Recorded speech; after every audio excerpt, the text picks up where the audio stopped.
Merci. Je vais passer la parole donc aux parlementaires. Je vais passer la parole à Christian Hutin, qui n'est pas membre de notre commission, mais qui est ancien président d'Atmo France. Donc je lui passe bien volontiers la parole. Christian. Merci beaucoup, Monsieur le Président, d'accepter que je prenne la parole dans votre commission. Vous féliciter d'abord pour cette table ronde, qui est une première et qui est rare, et je crois qu'on l'attendait depuis longtemps. Alors, je vais être peut-être un peu iconoclaste, je peux me permettre, puisque j'ai plus de responsabilité nationale.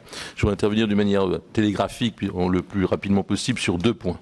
D'abord, dire que les associations de surveillance de la qualité de l'air elles sont indispensables et s'il n'y avait pas tout le travail qui est effectué par elles, aucun d'entre nous ne pourrait être présent aujourd'hui. L'ensemble des données et des travaux qui sont faits sont ceux des associations de surveillance de la qualité de l'air.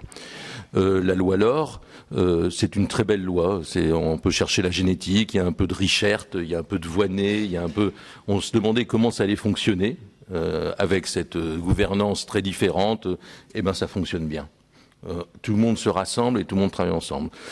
Je voudrais attirer l'attention sur les risques qui existent pour les associations de surveillance de la qualité de l'air aujourd'hui par rapport à leur financement. Parce que c'est bien de parler de la qualité de l'air, mais si on ne peut plus la surveiller, ça va être compliqué. L'État continue à jouer le jeu, je pense, dans un grand nombre de régions. Il faut savoir que ça coûte pas cher à l'État. Nous sommes le pays où la qualité de l'air est le mieux surveillée, probablement, peut-être du monde, peut-être dans le monde entier, mais ça coûte très très peu cher à l'État. Nous avons la TGAP des entreprises qui financent. Il faut savoir que les entreprises dans certaines régions, je pense à la Picardie par exemple, ont nettement diminué, et donc les TGAP se réduisent quasiment à zéro. Tant mieux s'il y a moins de pollution, mais sur la difficulté, et il y a moins d'emplois aussi certes, mais la difficulté c'est le financement. Enfin, troisième financement, celui des collectivités territoriales. Dans la loi est prévue une obligation pour les collectivités territoriales de s'intéresser à un certain nombre de sujets. On parlait de l'urbanisme, des transports, etc. Or, la cotisation des collectivités territoriales est une cotisation volontaire et qui est en nette régression depuis 3 ans pour les raisons qu'on peut tous imaginer de restrictions budgétaires. Il y a un vrai risque, et Madame la Présidente le sait, sur le financement des activités des associations de surveillance de la qualité de l'air. Et si elles n'arrivent plus à faire leur travail, certaines ont été dans un déficit profond dans les dernières années, je ne vois pas bien comment nous pourrions continuer à travailler sur le sujet. Deuxièmement, il y a une chose qui est essentielle dans ce dont nous parlons, c'est l'indépendance de ces associations. C'est ça qui fait la richesse de ces associations. Les gens ont confiance en nous, d'abord par la qualité du travail qui est effectué par nos ingénieurs et nos techniciens, par le bénévolat, parce que les associations qui se déplacent, trouver un président d'ASCO aujourd'hui, c'est pas évident. Parce que politiquement, c'est quasiment importable. Importable au sens où c'est l'ASCOA qui est responsable de la pollution. Donc c'est le président qui est responsable de la pollution. Donc ça devient très compliqué d'avoir ce bénévolat.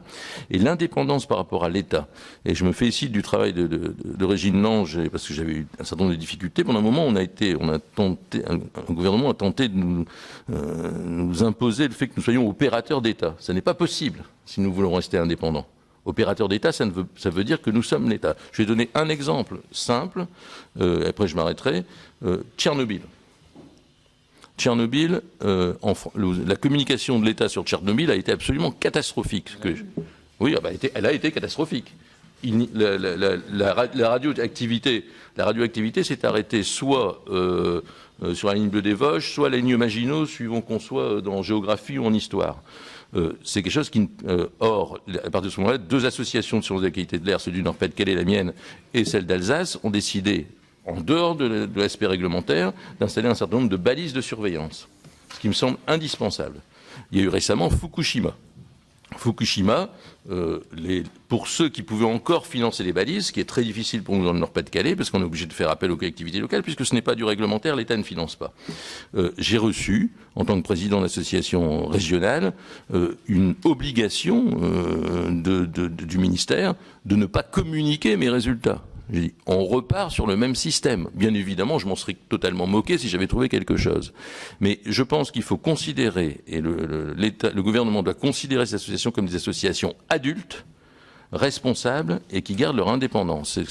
Et je pense me permettre d'en parler dans la mesure où je suis colbertiste et chevènementiste, donc on ne peut pas m'accuser de quoi que ce soit, mais ça me semble indispensable qu'il y ait cette transparence qui continue.